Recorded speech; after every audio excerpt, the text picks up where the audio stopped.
बातमी केवळ शब्दांची नसते, ती माणसांच्या जगण्याशी जोडलेली असते।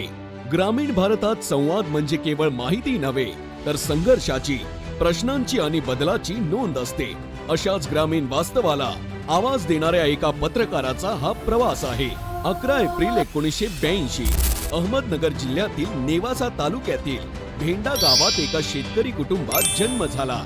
करण बाबासाहेब नवले यांचा मातीशी जोडलेलं बालपण आणि कष्टाचं वास्तव, याच मातीतून त्यांच्या विचारांची पाळंमुळं रोवली गेली। शिक्षण हे केवळ पदवीपुरतं मर्यादित न ठेवता त्यांनी संवादशास्त्राची खोल समज विकसित केली। MA, MCJ ही केवळ पदवी नव्हे, तर समाजाशी संवाद साधण्याचं प्रभावी साधन बनलं। ग्रामीण भागातील बदलता संवाद आणि त्याचा सामाजिक आर्थिक परिणाम हा त्यांचा संशोधनाचा विषय। कारण ग्रामीण संवाद समजून घेतल्याशिवाय ग्रामीण विकास शक्य नाही, हा त्यांचा ठाम विश्वास आहे।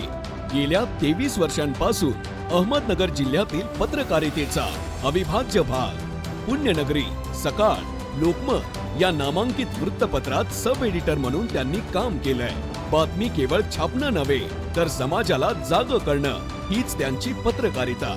पत्रकारितेला स्वतंत्र व्यासपीठ देण्यासाठी त्यांनी स्थापन केली साई वेद प्रकाशन प्रायव्हेट लिमिटेड आणि सुरू झाला दैनिक राष्ट्र सह्याद्रीचा दैदिप्यमान प्रवास। वर्तमानपत्र, व्हिडिओ न्यूज चॅनल आणि वेब पोर्टल या माध्यमातून ग्रामीण प्रश्नांना मिळाला आपल्या हक्काचा आवाज। केवळ पत्रकारिताच नव्हे, तर प्रिंटिंग आणि प्रकाशन क्षेत्रातही करण नवले यांनी आपला वेगळा ठसा उमटवलाय। साई वेद प्रकाशनच्या माध्यमातून श्रीरामपूर MIDC येथे सुसज्ज 4 कलर प्रिंटिंग युनिट उभारण्यात आलंय। CTP पासून प्रिंटिंग ते बाइंडिंग पर्यंत सर्व सुविधा एकाच छताखाली उपलब्ध करून देणारं उत्तर नगर विभागातील हे पहिलंच युनिट आहे। उद्योग करायचा, पण त्यातून समाजाला, देशाला आणि पर्यावरणाला काहीतरी देणं ही जाणीव तेवढीच महत्वाची असते।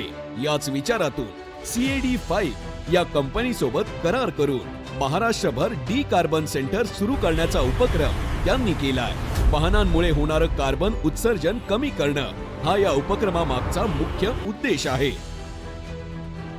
पत्रकारितेपुरतच नाही, तर सामाजिक बांधिलकी ही त्यांच्या कार्याची खरी ओळख। अजिंक्य इंग्लिश मीडियम स्कूलचे उपाध्यक्ष, श्रीरामपूर पत्रकार संघाचे उपाध्यक्ष, विचार जागर मंच, व्यापारी संघ आणि लायन्स क्लब मधील सक्रिय सहभाग समाजाशी असलेली नाळ अधिक घट्ट करतो। शिस्त, चिकाटी आणि आत्मविश्वास हे गुण त्यांच्या व्यक्तिमत्वाचा पाया आहे। शेतकरी कुटुंबात जन्माला आलेला हा पत्रकार आजही ग्रामीण माणसाचं दुःख स्वतःचं मानतो। संवादातून परिवर्तन आणि पत्रकारितेतून समाजसेवा हीच त्यांच्या आयुष्याची दिशा आहे।